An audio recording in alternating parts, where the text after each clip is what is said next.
Hello everybody, my name is Jasmin Henze and I'm a researcher at the Fraunhofer Institute for Software and Systems Engineering in Germany.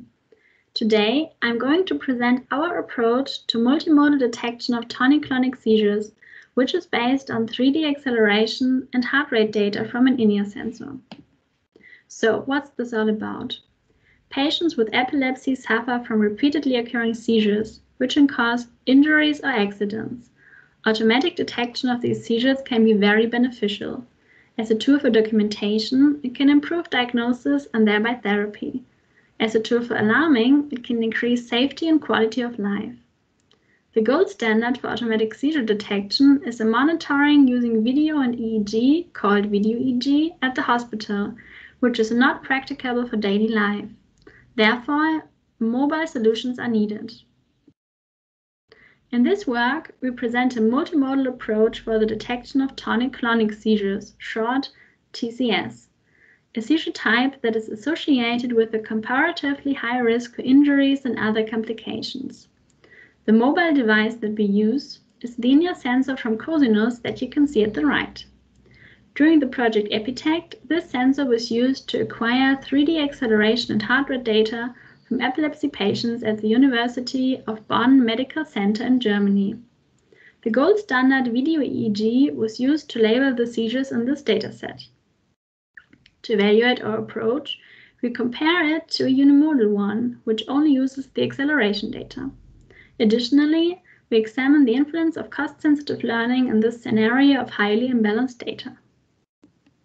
So let's dive into the preparation of the acquired data. First, we did some basic preprocessing, like removing of low-quality values.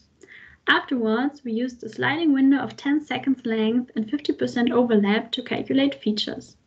The features were mainly chosen from or inspired by the literature on seizure detection. Additionally, we used some features from the literature on activity recognition to improve performance on similar non-seizure activities. We also considered experiences made at the University of Bonn Medical Center. Result of the feature calculation process is one feature vector per window, which is called a sample. This gets the label TCS if at least 50% of it belong to a TCS. Afterwards, using feature selection and extraction to reduce the amount of features, we have 27 features for the unimodal approach and 44 features for the multimodal one. Now that we're basically set up for learning, let's have a look at the problem of imbalanced data. After feature calculation, we only have around 700 samples for the class TCS and nearly 1 million samples for the class no TCS.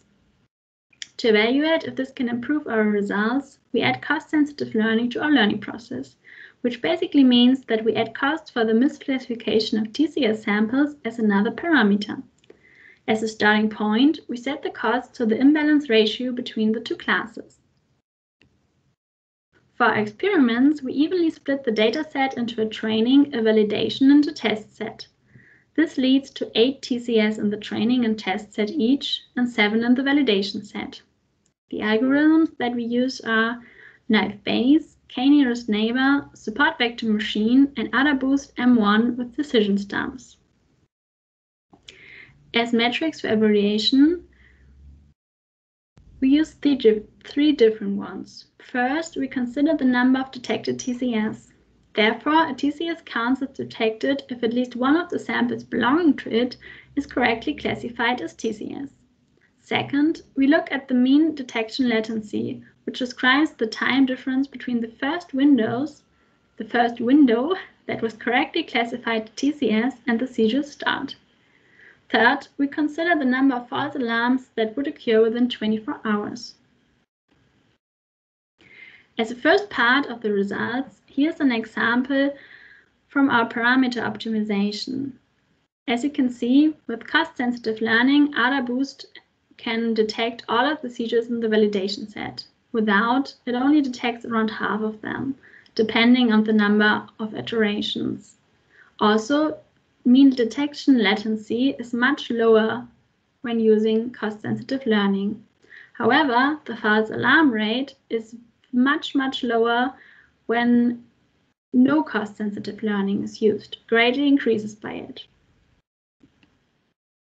When comparing the final results of the unimodal and the multimodal approach, you see that both were able to detect all the 8 seizures in the test set.